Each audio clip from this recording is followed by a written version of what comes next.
Welcome to the ACG Denver series, In the Limelight, where we sit down with middle market corporate leaders and learn about their companies, the challenges they face, and the successes they celebrate. ACG Denver is the middle market business community providing access to a network of relationships, knowledge, and resources committed to supporting the growth of Colorado businesses. I'm Bill Shepard, principal of Protocol Business Strategies Management Consulting Firm, and today I'm delighted to speak with Richard Warren, CEO of LDK Logistics. Rich, thank you for joining me. Hi, Bill. Thank you very much. I'd like to begin by asking you about your company. Could you start by describing LDK Logistics' mission? Sure. So LDK is, a little bit of a unique animal in the logistics industry because we're technically a 3PL, which means that we're a non-asset-based provider of logistics services. But unlike typical brokers in the freight industry, we really are more of a consultative solution for logistics issues for large companies. So what we like to do is really consider ourselves to be partners and solution providers for our customers, and our customers tend to be large freight forwarding companies. Many of whom have been working with LDK since inception. We're about to be 21 years old, and we've had customers virtually that long. So that says something about kind of our ability to sustain value for our customers. But basically, what we do is we focus on white glove. We actually call it velvet gloves. So first, final mile logistics. We do a lot of B2B work, in particular with verticals in the medical space, in technology, retail. We also do some B2C home delivery as well. So as a third-party logistics company, Rich, could you dive into a little bit more about the types of customers you serve, who they are, what Sure. do they value, what are they looking for from you? Yeah, so we actually work through a network of about 1,200 agents around the U.S. and Canada. So we pretty much cover the whole of North America, and we have very specialized protocols and teams and equipment that we work with that enables us to basically do things that a lot of other companies can. So, for example, we handle like very large, expensive pieces of technology, for example. So one of the things we do is we relocate entire server farms, or we move servers into data centers when they're being set up. And we have the capability to map those data centers and to basically replicate them from one location to another. We recently, and this is an ongoing project, we've actually been relocating for one of the Fortune 100 companies, about a dozen of their factories. So that means basically disassembling and moving all the various components of the factories, which is, as you can imagine, a pretty big coordination effort. We do a lot of work with ongoing sales of end-use manufacturers. So, for example, companies that manufacture particular types of medical equipment. We will get those shipped from the manufacturer's warehouse to their end-use points. So they may be a hospital, a medical clinic, pharmaceutical facility, et cetera. So the companies that we service, again, tend to be large freight forwarders for their end-use customers. And then also our direct customers are companies that manufacture kind of complicated systems. So, for example, one of our customers manufactures learning systems. So they're these modules that are basically used for school classrooms all around the country.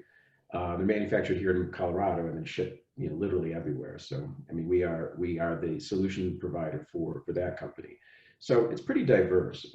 We also do on the in-home delivery side, we work with high-end furniture retailers to get expensive entire living room sets or whatever people are buying. We do things like massage chairs for in-home delivery. We do hospital beds. That's been a big one for us for many, many years. And actually now with this COVID thing, I mean, that's actually been an uptick for home care. So we basically will deliver products into the home, help set it up, remove the debris, unpack, et cetera. So we're full service that way. That's really an interesting niche. Freight logistics is a huge enterprise, obviously, and your focus on the velvet glove treatment is fascinating. How do you, what are some of your challenges, and how do you meet those challenges around maintaining what obviously has to be a very high quality of service in the Sure. niche that you're serving? Yeah, so our secret sauce really is that we've had literally 2 decades to build up an agent network that is very, very tailored to what we do. And we are very precise in terms of how we specify each particular project or job.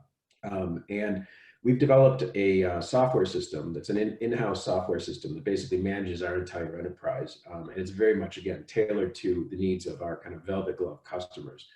And what that does is it basically maintains the database of all of our vendors. It does ratings as each job is completed so that our operations staff know who to select in any particular geography for a particular type of equipment. So if somebody's delivering an MRI machine to Topeka, Kansas, they can call up on our software system and know exactly who to deal with in Topeka among our vendors that specialize in that particular type of equipment. And that really helps us to manage things very, very efficiently. Our operations staff is all headquartered here in Denver, but they basically have the capabilities to manage the deliveries and provide oversight, again, using kind of our software technology for projects literally anywhere in the country. And the other thing is really our staff themselves, who are fantastic and very, very well trained. And again, a lot of our people have been with us for many years, so they are also very, very acquainted with kind of what the processes are. And actually, each project manager basically is responsible for dealing with particular customers. So it's not like calling a call center where you don't know who you're going to get. Our operations staff have direct relationships with the customers, so they know exactly what their expectations are, and the customers know who to call to basically get any issues resolved. So that equation's worked really well over the years. So interesting. So high touch, high attention to detail throughout a move, project by project basis. How's the current environment affecting your ability to execute? Sure. Yeah. So this has probably been one of our most challenging environments, and I think that's been true for many companies, obviously, around the world. We are fortunate in that we have a pretty wide diversity of customer types. Our biggest impact has been on home delivery, especially during the core of the epidemic. In April, May, and in March, we basically, almost all in-home deliveries kind of came to a grinding halt because people didn't want delivery people in their homes at that time. There's still so much that was unknown about the virus. And so our in-home deliveries really dropped.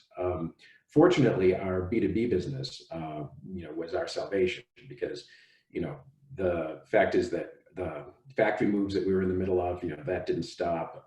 In fact, some of the healthcare related deliveries actually increased. And the data center stuff, that also kept going. So our B2B business, was reasonably robust. And, we also applied for the PPP program. That also helped. We didn't need to lay anybody off. We've gotten through the worst of it now.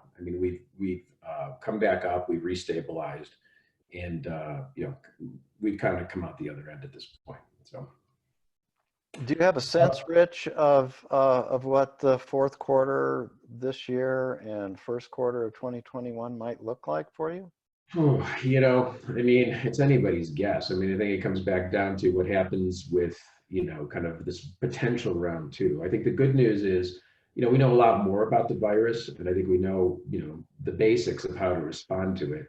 We ourselves have put into place protocols, for our company. We basically we were partly because of the way that we've set up our software, we were able to set everybody up remotely very quickly. So we all work on surfaces that have docking stations, and we just, made sure everybody had home docking stations with monitors, and there was virtually zero interruption in terms of our ability to service our customers, which was terrific.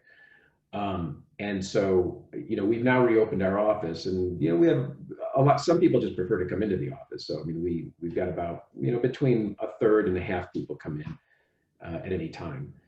And we can keep that going, kind of indefinitely. I think, a lot of companies have also realized that the whole working from home thing isn't as awful as it may seem at first. So I think that we'll be able to maintain that response. In terms of where demand is, that's a big if. I mean, a lot of our business obviously, requires supply chains to remain intact, because at some point, the components, if they can't be shipped, then things can't be manufactured, and then they can't be delivered. So um, that's one of the things that we're watching very closely is, what's happening with kind of the whole global supply chain, because, a lot of our customers rely on that for their production capacities.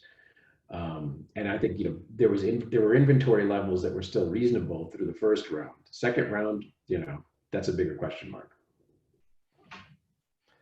Looking back, Rich, you bought this business several years ago.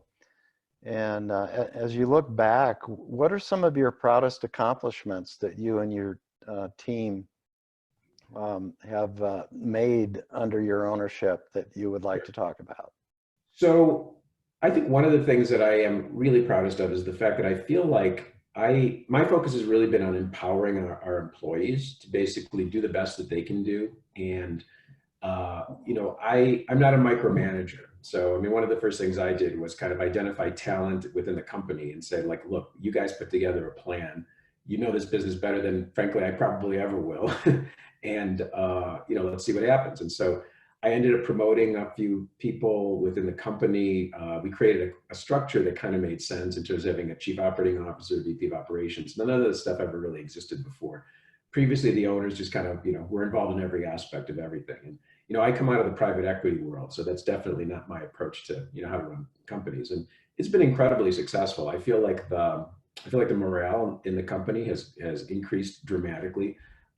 People have thanked me over the years for kind of changing the whole corporate culture, because I think that everybody feels valued. I think everybody's voice is heard, and I think that people feel like they're in control of their own destinies in a way that didn't exist before. And it's resulted in, a significant growth year over year since I acquired the business. And we've been very pleased about that.